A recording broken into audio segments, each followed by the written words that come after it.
Ali, kumusta po? Narito po ulit ang update natin para sa lagay ng ating panahon ngayong tanghali po ng May 26, 2024 na kung saan sa ngayon po yung sentro ng bagyong si Aghon nating binabantayan ay nasa vicinity na po ngayon ng Real Quezon na nagdudulot na rin ng maulap na kalangitan na may mga pagbugso rin ng hangin at malalakas na mga pag-uulan sa malaking bahagi po ng Luzon. Taglay po niya ngayon ang lakas ng hangin na umaabot po sa 65 kilometers per hour at bugso na 115 kilometers per hour at kumikilos po ito pa northeastward sa bilis na 15 kilometers per hour. Mamayang hapon, kikilos muli yan pa northeastward at nagbabanta na tatama anytime dyan po sa may Polillo Island. At sunod niyan ay kikilos na po yan palihis palayo sa ating kalupaan at pagsapit ng Miyerkules, posibleng tuluyan na yan na makakalabas dito po sa loob ng ating area of responsibility.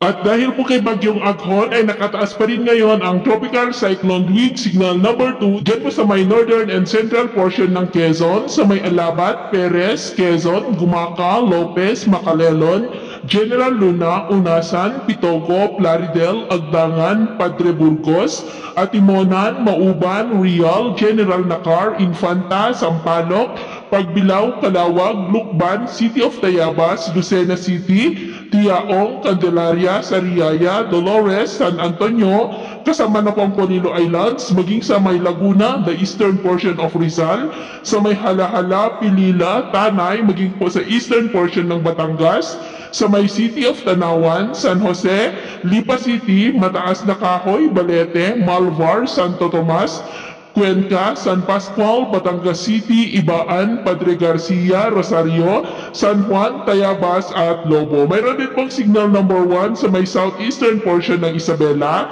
sa may Palanan, Dinapigan, the southern portion of Quirino, sa may Mandela, Nagtipunan, the southern portion of Nueva Vizcaya, sa may Alfonso, Castañeda, the eastern and southern portion of Nueva Ecija, sa may General Tino, Gabaldon, Bungabon, Pantabangan, Rizal, General Mamerto, Natividad, Laur, Palayan City, Peñaranda, San Leonardo, City of Gapan, Cabatuan City, Santa Rosa, San Isidro, Cabiao, San Antonio at Jaen, maging po sa may Aurora, the eastern portion of Pampanga, sa may Candaba, San Luis, San Simon, Apalit, Santa Ana, Arayat, maging sa may Bulacan, Metro Manila, the rest of Quezon, the rest of Rizal, Cavite, the rest of Batangas, and the northern portion of Oriental Mindoro sa may Pinamalayan, Pola, Nauhan, Victoria, Socorro, City of Calapan, Bansud, Gloria, Baco, San Teodoro, Puerto Galera, Bungabong, Rojas, maging po sa may Marindoque, sa may Romblon, Camarines Norte, Camarines Sur, the northern portion of Albay,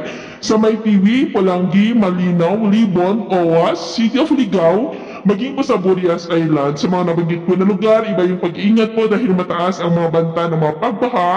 at pagguho ng lupa at malalakas rin ang mga bugso ng hangin, lalo na po sa may wind signals number 2. At sa atin naman pong mga baybayin, iwasan po muna natin ang papalaot, lalo na po sa mga baybayin ng Southern Luzon, lalo na dyan sa silangang baybayin dahil ang mga alon ay posibleng aabot hanggang po sa 1.